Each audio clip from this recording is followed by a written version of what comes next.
Winning টিমে সবসময় man of the match হয়, এটা যে হোক, কিন্তু দিছে সদরে। কেন সদরে খেলে দিবে? সদরে যদি এতই আতঙ্ক করা লাগে। কক্সবাজারে অনুষ্ঠিত আন্তঃ-উপজেলা গোল্ড কাপ ফুটবল টুর্নামেন্টে অনিয়ম, অব্যবস্থাপনা ও বৈষম্যের অভিযোগ তুলে ক্ষোভ প্রকাশ করেছেন জাতীয় দলের গোলরক্ষক আনিসুর রহমান চিকো। তারপরেও আমি ম্যাচ শেষে বলছি, এগুলার কোনো যদি ফিডব্যাক না পাই লিখিতভাবে, তাহলে আমি সোশ্যাল মিডিয়ায় কোনো কিছু জানাবো বা বলবো, কোনো অ্যাকশন নেই। তার অভিযোগ, জাতীয় দলের খেলোয়াড় সুশান্তকে গেটে ঢুকতে দেওয়া হয়নি। একই সঙ্গে দলের কোচ আফসারকে মাঠ থেকে বের করে দেওয়ার অভিযোগ তোলেন তিনি। ওখানে আমাদের প্লেয়ার, ন্যাশনাল টিমের প্লেয়ার গেটে ঢুকতে নেই, সুশান্তরে বাদ ফিরে দাঁড় করে রাখছে। আফসার বাইরে মাঠ থেকে বাইর করে দিতেছে আমাদের প্রধান কোচ। শুধু মাঠের ব্যবস্থাপনাই নয়, ম্যান অব দ্য ম্যাচ নির্বাচন নিয়েও প্রশ্ন তুলেছেন জিকো। তার দাবি, এইসব বিষয়ে লিখিতভাবে সমাধান চাওয়া হলেও কোনো ব্যবস্থা নেওয়া হয়নি। উইনিং টিমে সবসময় ম্যান অফ দ্য ম্যাচ হয়, এটা যে হোক, কিন্তু দিছে সদরে।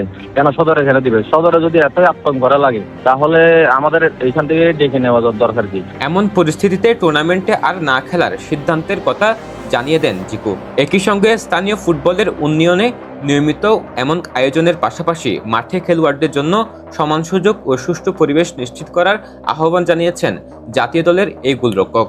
তো এখানে যদি লোকালরা খেলে, কারণ আমরা এসব টুর্নামেন্ট খেলে কিন্তু আজকে টাকা গেছে, আমরা কোনো বড় ধরনের একাডেমি থেকে ন্যাশনাল টিমে খেলি নাই। আমরা এই লোকাল খেলা থেকে খেলে মানুষজন আমাদের খেলা পছন্দ করছে, মানুষজনের সাহস পাইছি বলে আজকে আমরা ন্যাশনাল টিমে দীর্ঘদিন ধরে খেলতেছি। তো ওইখান থেকে তো প্রতিভা বের হয়ে আসবে, মানুষজন চিনতে জানবে।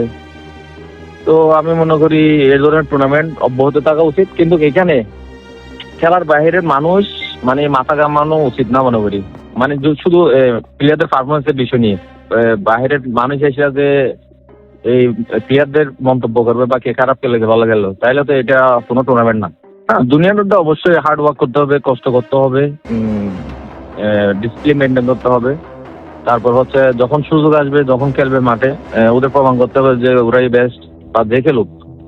যদি এরকম ভালো খেলে দেন কারো চোখে বা কোনো খেলা তো এখন সোশ্যাল মিডিয়াতে সবাই দেখে বা টিভিতে দেখে, তো ওখানে যে ভালো লাগলে তো ঢাকায় যে কোনো টিম একটা খেলতে পারবে, দেন ন্যাশনাল টিমে খেলার চান্স থাকে।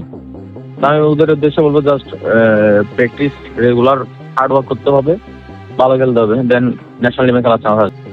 তরুণ খেলোয়াড়দের উদ্দেশ্যে জিকো জানান, জাতীয় দলে খেলার স্বপ্ন পূরণ করতে হলে নিয়মিত ও কঠোর অনুশীলনের কোনো বিকল্প নেই। সরওয়ার সাকিব, পেনুয়া নিউজ।